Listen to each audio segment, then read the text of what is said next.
O Vida de Jornalista tem o selo da Rádio Guarda-Chuva. Jornalismo para quem gosta de ouvir.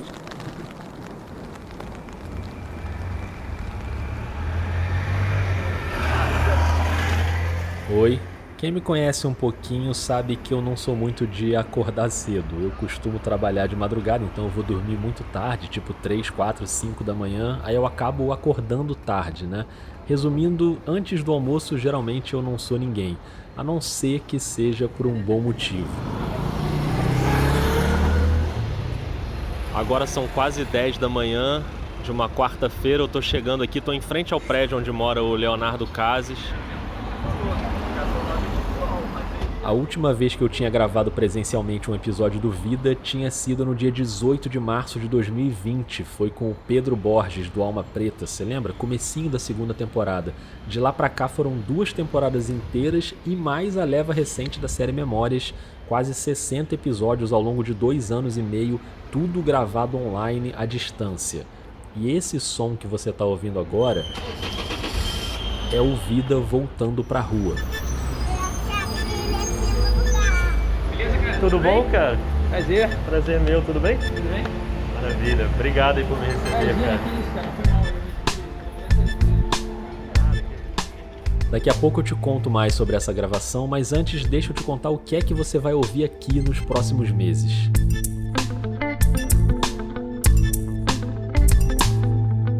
Eu sou o Rodrigo Alves, a música que você está ouvindo é do Gabriel Falcão e essa é a série Eleições, uma produção original do Vida de Jornalista.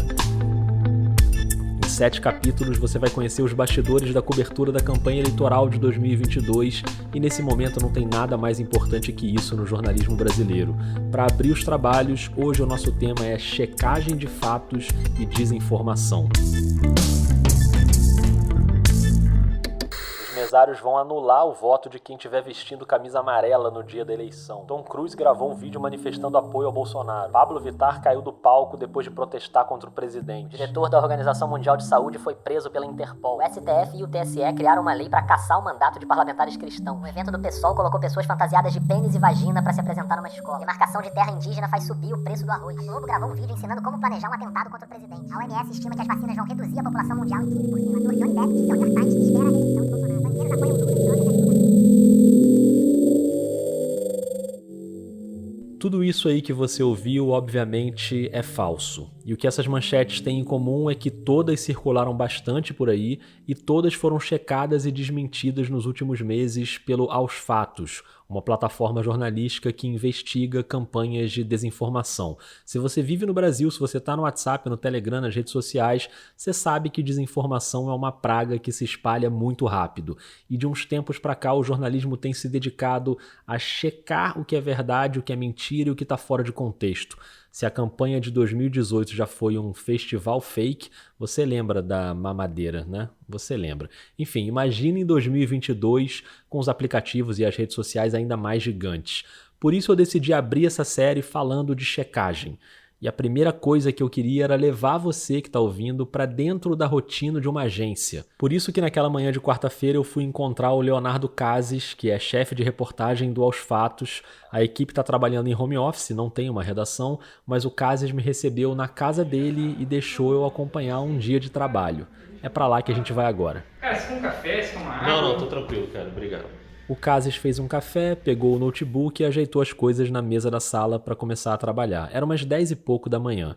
Enquanto eu tô ali ajeitando o gravador no tripézinho em cima da mesa, eu vou só te avisar que, além de te levar para dentro da rotina do Aos Fatos, esse episódio ainda vai ter 2 outras jornalistas de primeiro nível para falar de desinformação. A Cristina Tardáguila, fundadora da agência Lupa e diretora no ICFJ, e a Alice de Souza, da Abrage, com passagem por vários veículos. Então fica aí que daqui a pouquinho elas chegam.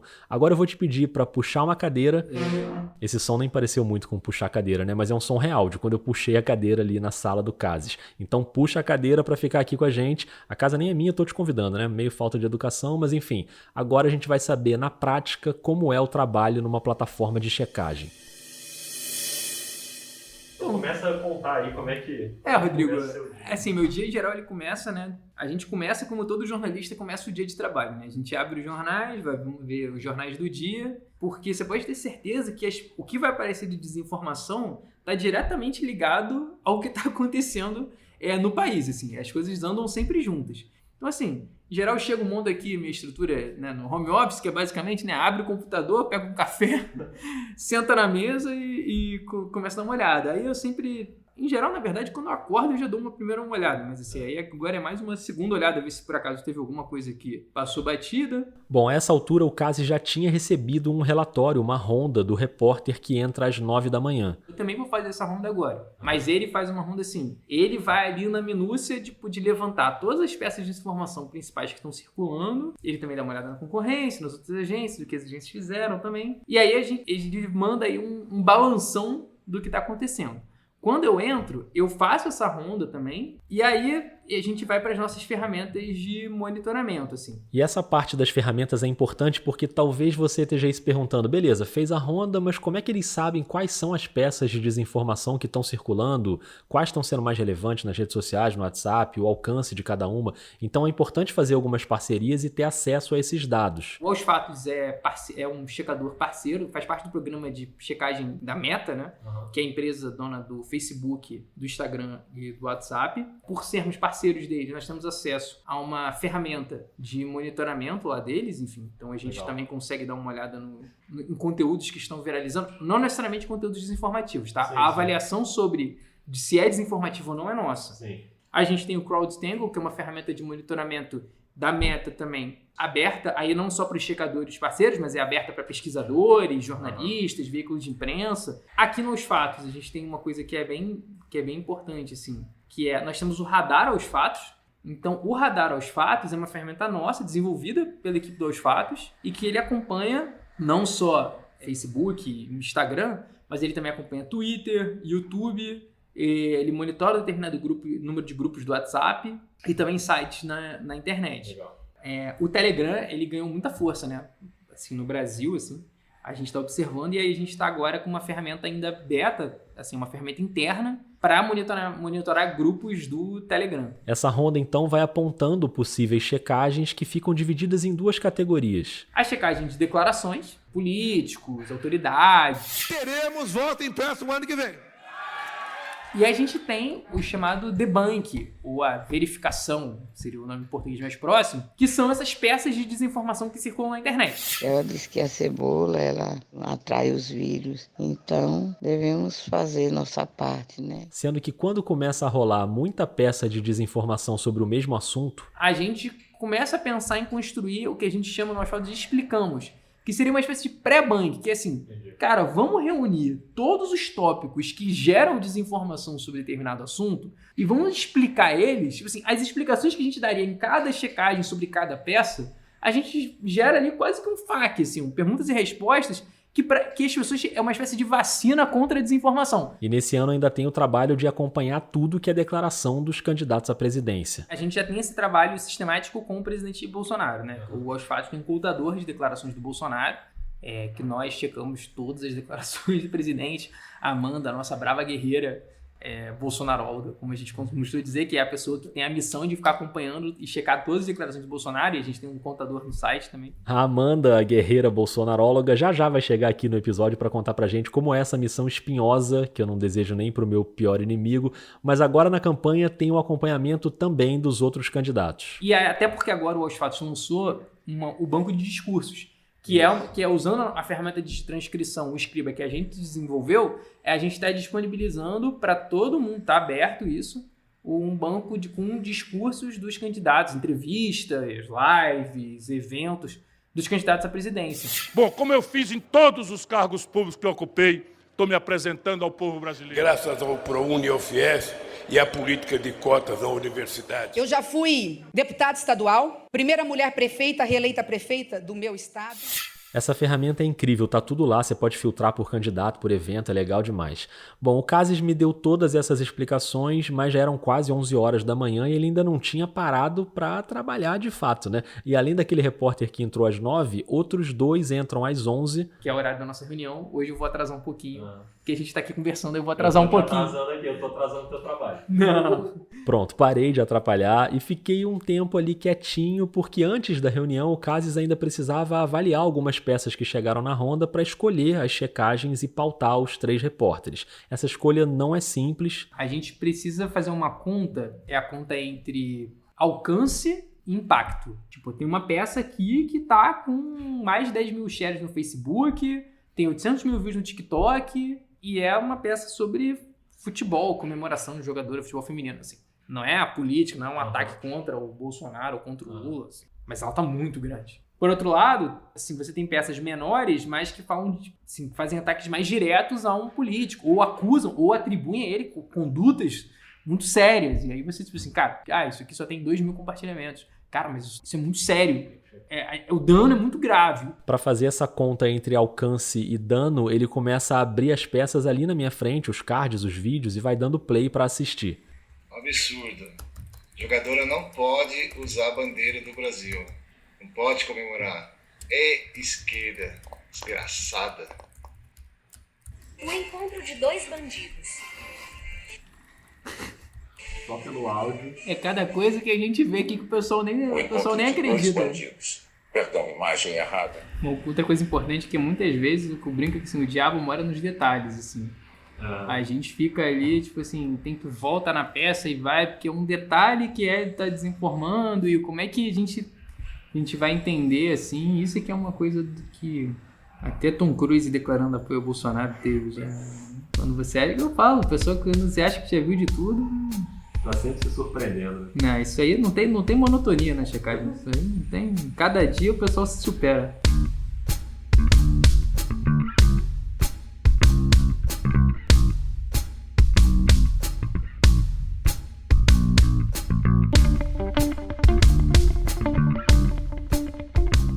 Nesse momento rolou a reunião da equipe com os repórteres e os editores, uma reunião online, cada um na sua casa. Aí eu parei de gravar para eles poderem ficar à vontade ali na reunião, mas fiquei vendo e rolou muita conversa, por exemplo, para saber como classificar algumas checagens que tinham sido feitas. A gente tem hoje nos fatos 3 classificações. A gente tinha mais, a gente decidiu reduzir.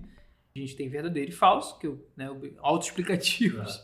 E o não é bem assim, que é essa zona de sombra entre aquilo que não é verdadeiro nem falso. E aí pode ser várias coisas. Pode ser uma falta de contexto, pode ser uma distorção, pode ser uma omissão. Aí é que entra o debate na reunião. Classificar tem um quê de arbitrário, né? Nós arbitramos uma classificação, nós enquanto agência de checagem. Só que a gente não define isso da nossa cabeça. A gente tem uma metodologia, a gente tem os selos que a gente usa, então são todos públicos, a metodologia é pública no nosso site. O importante é essa classificação estar coerente de acordo com a nossa metodologia e que a gente consiga manter uma coerência entre as coisas que a gente faz. Que, assim, eu não posso classificar uma peça hoje de um jeito e amanhã uma peça semelhante classificar de outro jeito.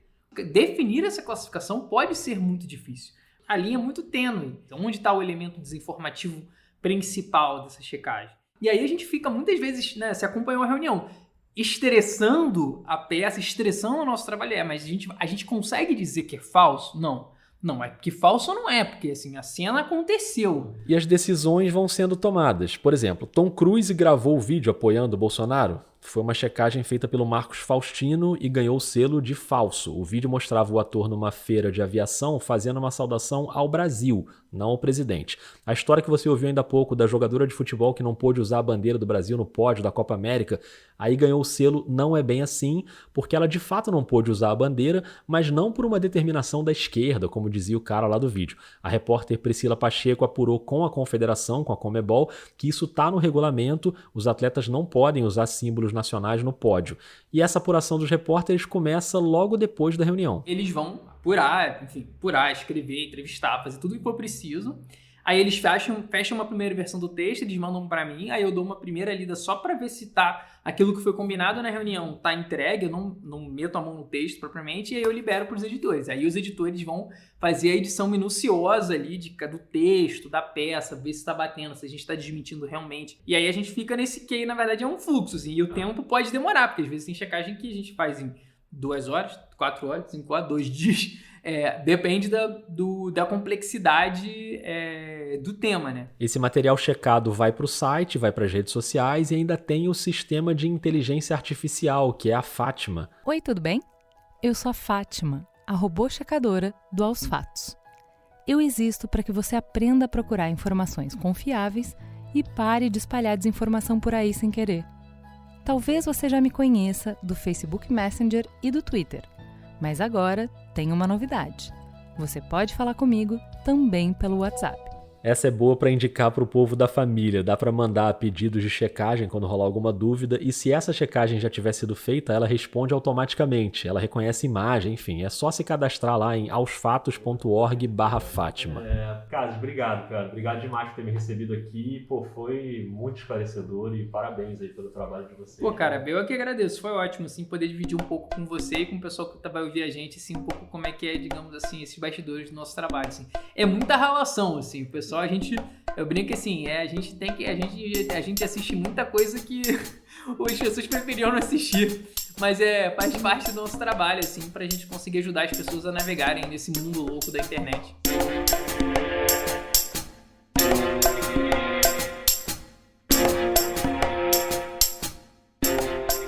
Falando em coisas que as pessoas não gostariam de assistir, a Amanda Ribeiro é a repórter que checa todas as declarações de Jair Bolsonaro.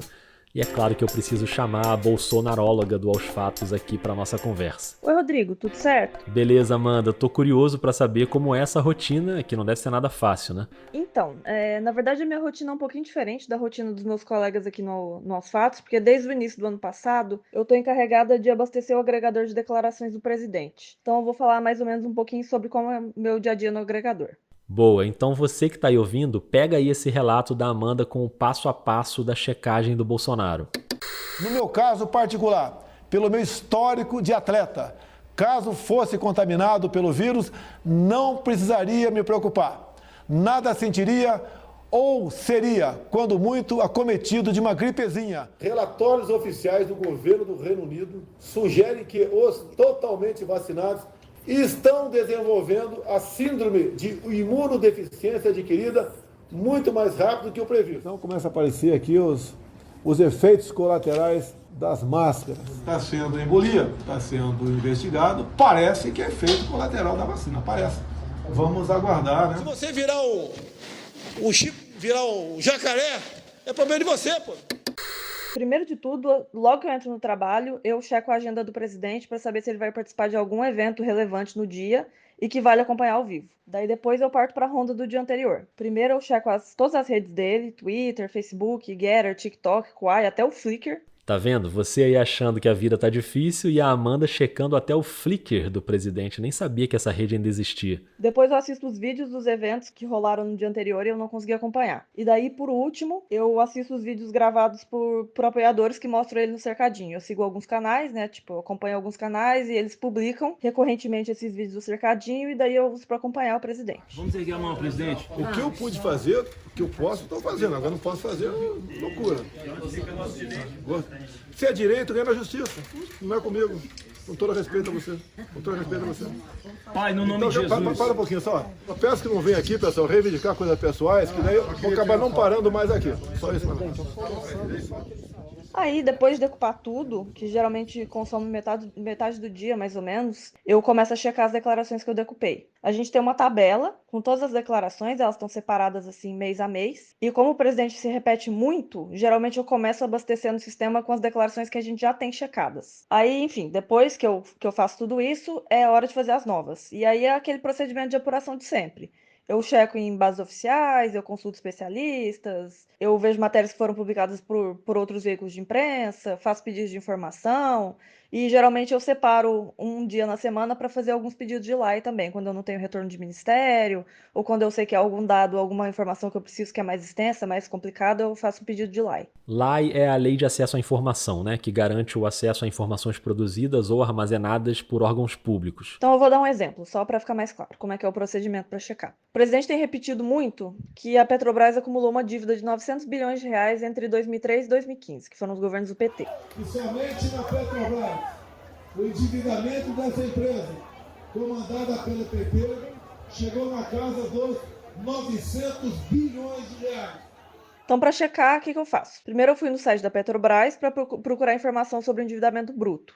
Daí em cada um dos anos, de 2013 a 2015. Depois que eu organizei todos esses dados, eu joguei cada um dos valores da calculadora de inflação do Banco Central para corrigir pelo IPCA, que é o índice mais comum de inflação e que é o que a gente usa como padrão aqui no Aos Fatos. Só depois que os números foram todos corrigidos pelo dado mais recente de inflação é que daí eu consegui calcular certinho qual foi o endividamento nesse período, que foi de 505 bilhões. Como o número é bem distante do que foi citado pelo presidente, porque ele disse que eram 900 bilhões, a gente classificou a declaração como falsa. Perfeito, Amanda. Obrigado por dividir esses bastidores aqui com a gente.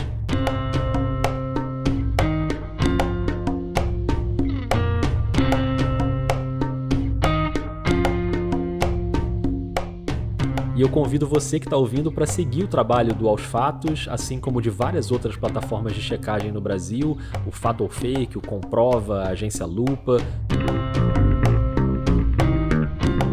Falando na Lupa, eu quero trazer mais uma grande jornalista para esse episódio. Eu acabei encontrando com ela em São Paulo durante o Congresso Internacional de Jornalismo Investigativo da Abrage.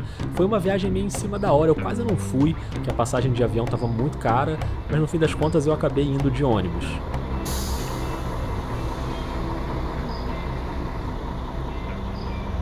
Agora são 2h36, a gente está aqui no meio do caminho entre Rio e São Paulo. O ônibus fez aquela parada, né, para fazer um lanche, esticar a perna, beber uma água no banheiro. Já estou voltando aqui para dentro do ônibus, daqui umas 3 horinhas a gente está em São Paulo.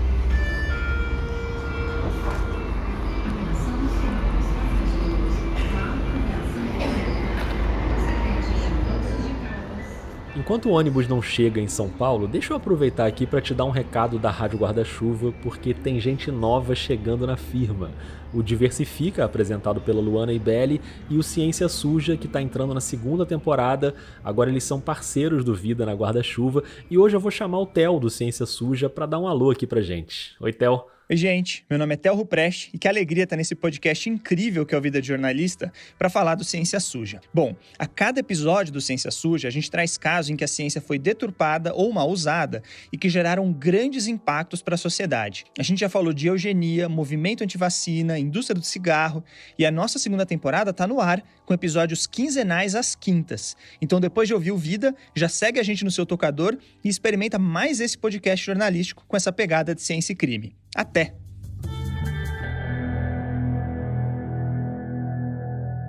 Boa, Theo, valeu. Pronto, agora você que está ouvindo já está com as suas quintas-feiras preenchidas, né? Uma quinta é a série do Vida, na outra quinta é episódio do Ciência Suja. Aliás, essa é uma novidade, o Vida sempre saiu às quartas, né? Mas essa série especificamente sai às quintas. No próximo episódio eu te conto mais sobre o Diversifica, beleza?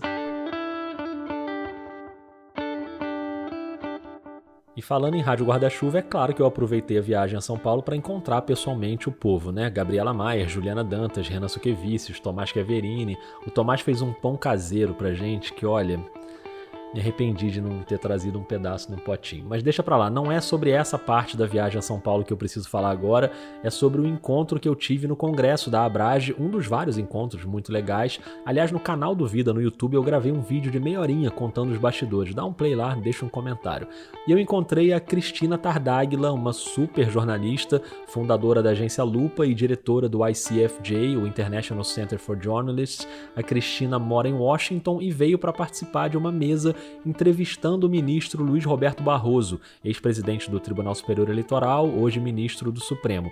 E essa mesa passou muito pelo tema do combate à desinformação, que tem tudo a ver com o nosso episódio aqui. Então, antes da Cristina, eu queria te fazer uma provocação. Quantas vezes você já viu um conteúdo bizarro no Twitter, um vídeo daqueles com uma fala claramente mentirosa de um político, e aí para criticar você foi lá e compartilhou o vídeo? Né? Postou lá, olha isso, que absurdo, ou então marcou a arroba da pessoa e criticou, ou retweetou aquele editorial do jornal de domingo, né, que você discorda, né?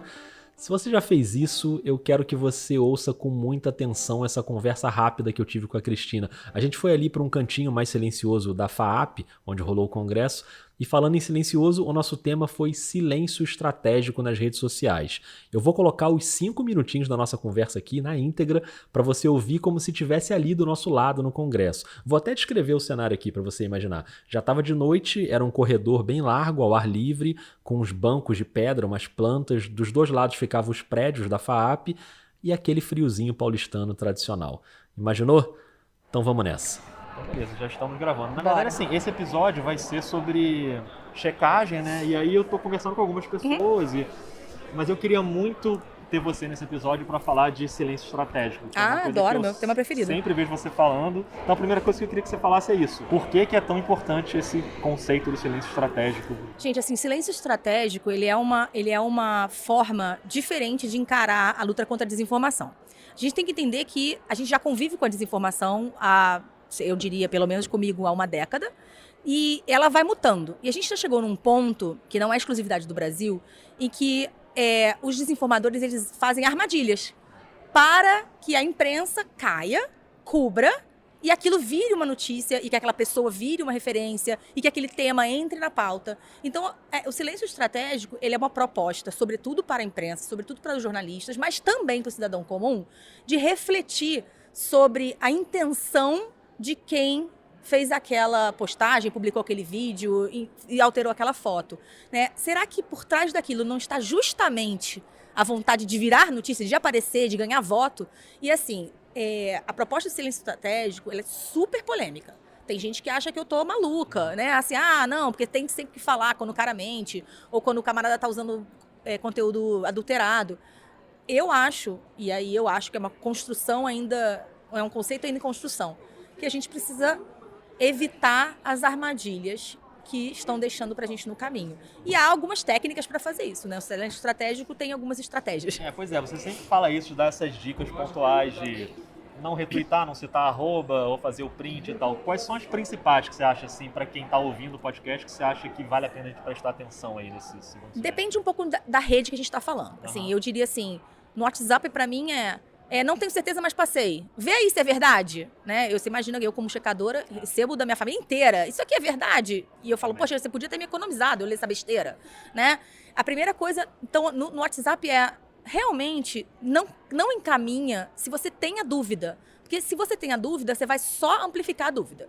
Já no Twitter, que é a minha rede favorita de uso e de informação, eu acho que a gente tem alguns hábitos que são muito equivocados, né? A gente retweetar a partir da conta do desinformador. Então, dizendo, olha que falso aqui, com o dedinho para baixo ainda, né? E aí a gente está jogando leitor para aquela conta. A gente também, às vezes a gente não faz isso. A gente fala, olha, o arroba fulaninho diz que 2 mais 2 é igual a 5. Só que você botou o arroba fulaninho e quem acha que 2 mais 2 é igual a 5 descobriu o fulaninho. Então, na verdade, você tornou o fulano uma pessoa relevante e popular sobre aquele assunto. Né? Depois você tem, olha a foto adulterada. Você manda a foto adulterada sem nenhuma marcação em cima. E a gente vê, por exemplo, isso afeta muito o Google Images hoje em dia. Você procura uma imagem no Google e você tende a achar a falsa primeiro.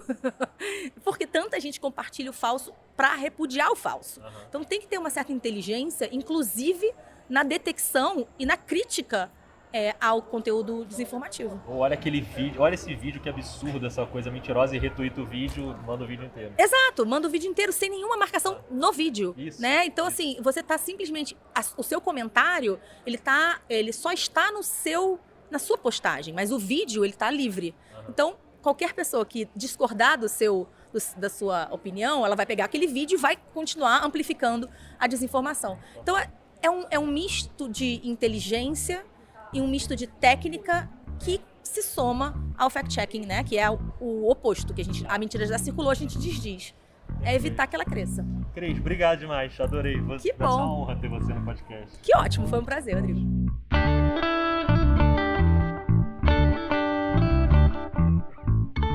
Bom, agora eu tô aqui pensando, a Cristina vai ouvir esse episódio e eu já tô esperando a mensagem dela me dando uma bronca, porque eu botei ainda há pouco um monte de fala mentirosa do Bolsonaro, né?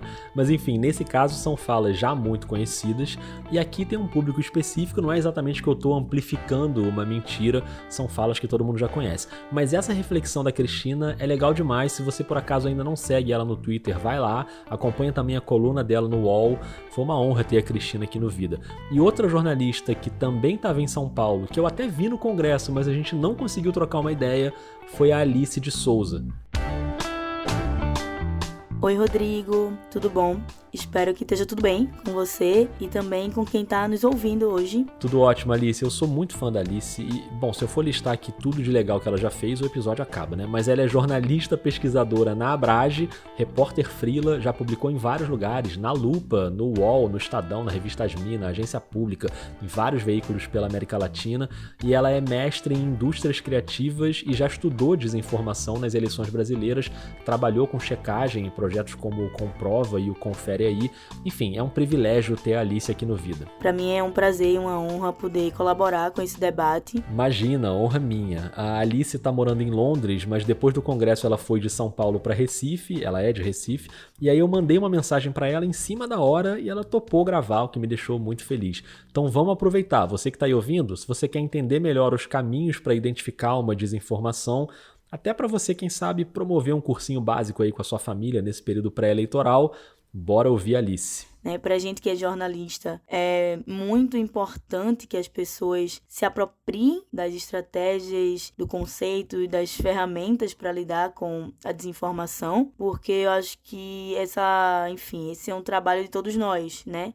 Se a gente quer ter uma sociedade mais consciente, um debate público mais qualificado, se a gente quer poder defender as nossas ideias dentro da democracia, eu acho que a gente já entendeu que parte disso, né, é saber lidar com a desinformação. E esse aprendizado vem desde a última eleição, em 2018, quando a Alice ainda estava estudando esse tema no mestrado. E aí, Rodrigo, é muito interessante a gente perceber que lá em 2018, muitos de nós não tínhamos a percepção de que a gente seria invadido por uma onda desinformativa que influenciaria, né, o debate eleitoral. A empresa Iacos é acusada de envolvimento no disparo de mensagens em massa por aplicativos durante a campanha eleitoral de 2018. Em depoimento à CPMI das fake news, o ex-colaborador da empresa, Hans River, afirmou que cada funcionário usava vários celulares para fazer campanhas comerciais e políticas, com disparo de mensagens pelo WhatsApp. Hoje já é diferente, né? A gente está diante de um novo processo eleitoral e a gente, minimamente, a gente que é jornalista, já entendeu quais eram parte das estratégias e das formas e formatos de se criar e se espalhar uma desinformação. Para entender uma desinformação, a gente precisa saber 3 coisas. O processo desinformativo, ele é sempre um processo intencional. Quem cria uma desinformação, não necessariamente quem espalha uma desinformação, muitas vezes a gente é agente, né, do processo, mas quem cria uma desinformação lá na base tem um objetivo em mente, tá querendo influenciar a gente de alguma forma. Então, eu acho que ter essa consciência é um primeiro passo. Uma segunda coisa, né, que a gente tem que se ligar é que o processo desinformativo, ele sempre vai acompanhar a agenda pública. O Casi cita isso lá no início do episódio, lembra? A importância de ficar atento ao noticiário, porque a desinformação está sempre em cima do que está na agenda pública. A gente tem um exemplo muito prático, recente, que é a pandemia da Covid-19. Durante a pandemia da Covid-19, a gente teve várias ondas desinformativas e elas sempre acompanhavam o recorte de assunto do momento na pandemia. Então, quando a gente estava lá no início da pandemia, o assunto era a origem do vírus. A Organização Mundial da Saúde quer preparar hospitais de todo o mundo para um misterioso vírus chinês.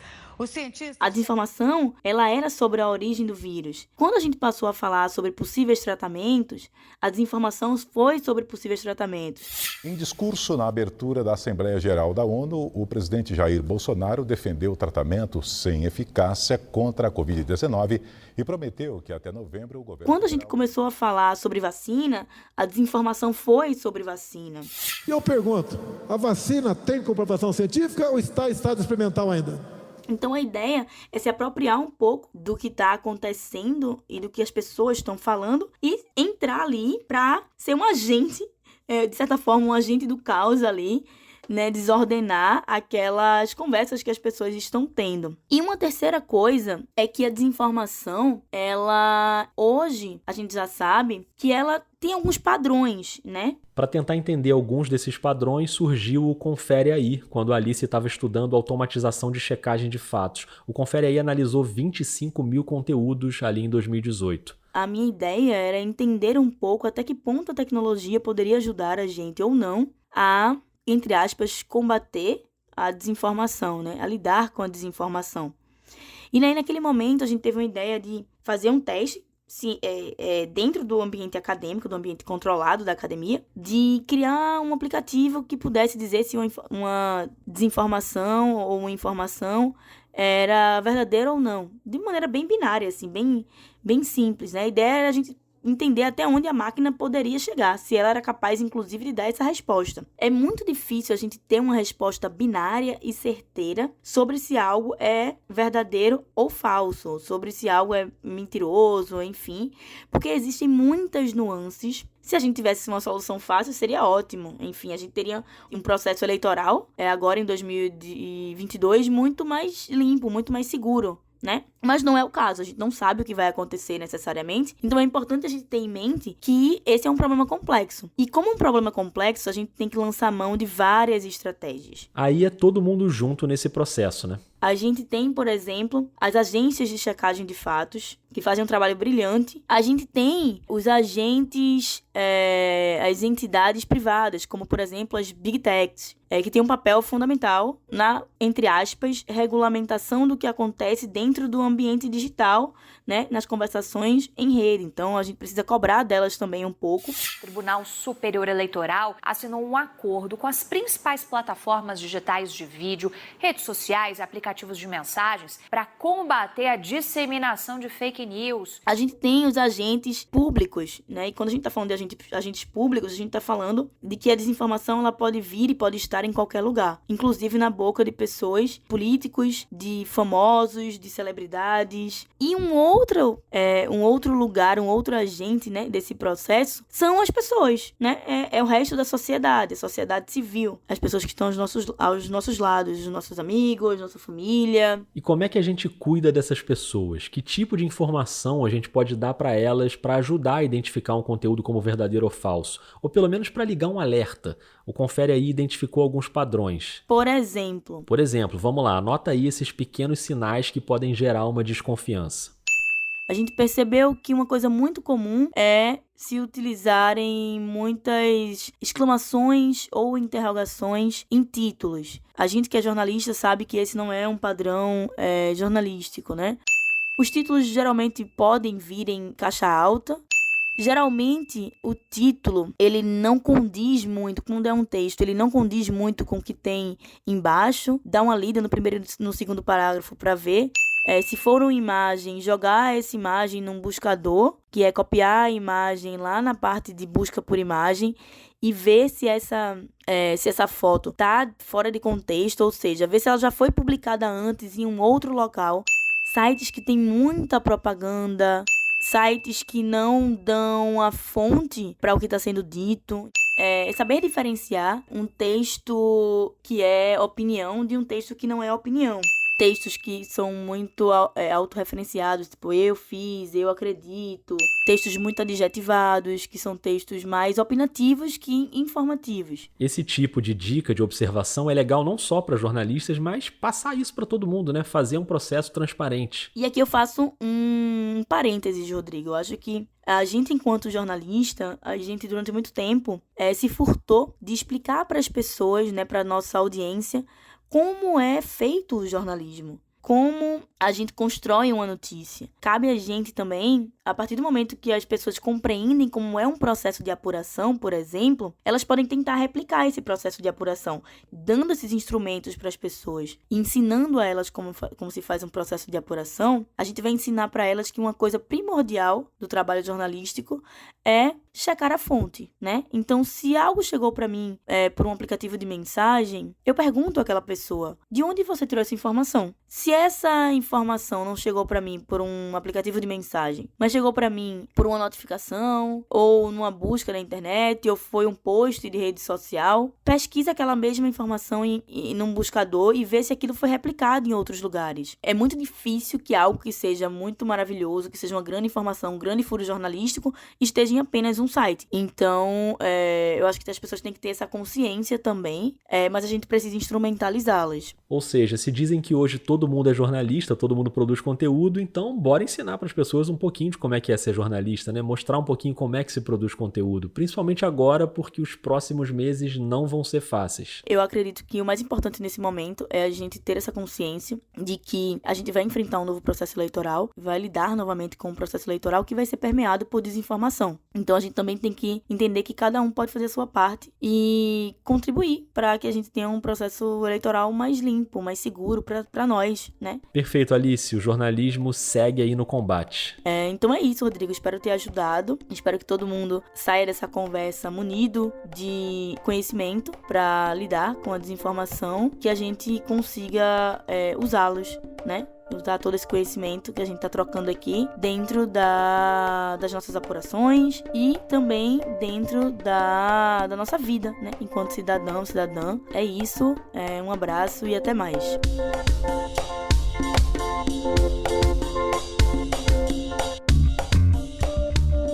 Obrigado demais, Alice. Foi ótimo ter você aqui no Vida. Obrigado ao Leonardo Cases por ter me recebido na casa dele, a Amanda Ribeiro, que dividiu os métodos dela com a gente, o Alexandre Aragão também, do Aos Fatos, que ajudou a fazer essa ponte, a Cristina Tardáguila, que foi uma querida, e claro, você, que está por aqui sempre. Eu te convido a buscar mais conteúdos sobre esse tema da desinformação e da checagem. Isso vai ser fundamental nos próximos meses, não só para os jornalistas, mas para todo mundo. Então, por exemplo, procura aí o Sentinela Eleitoral, um projeto que a agência pública acaba de lançar para investigar redes de manipulação do debate público. A Natália Viana, da Pública, tem feito uma newsletter muito boa também, que passa por esse assunto, chamada Democracia em Cheque. Aqui na série a gente ainda vai voltar a esse tema em outros episódios, e você que é jornalista, cuidado para não escorregar nessas armadilhas, para não reproduzir informação falsa sem querer. Tenta fazer um trabalho educativo com quem está perto de você, com o grupo do Zap da sua família. Eu sei que é chato, eu sei que é uma luta inglória, mas essa luta não é só das agências de checagem, é de todo mundo. Combinado? Não esquece de apoiar o jornalismo independente. Vários desses veículos que eu citei aqui têm campanha de financiamento online. O Vida tem campanha de financiamento, que aliás vai ser fundamental nessa série, porque eu vou trazer jornalistas de outros estados para reportar pra gente. E isso só é possível por causa do apoio financeiro dos ouvintes, assim como a trilha sonora original do Gabriel Falcão que você está ouvindo aí.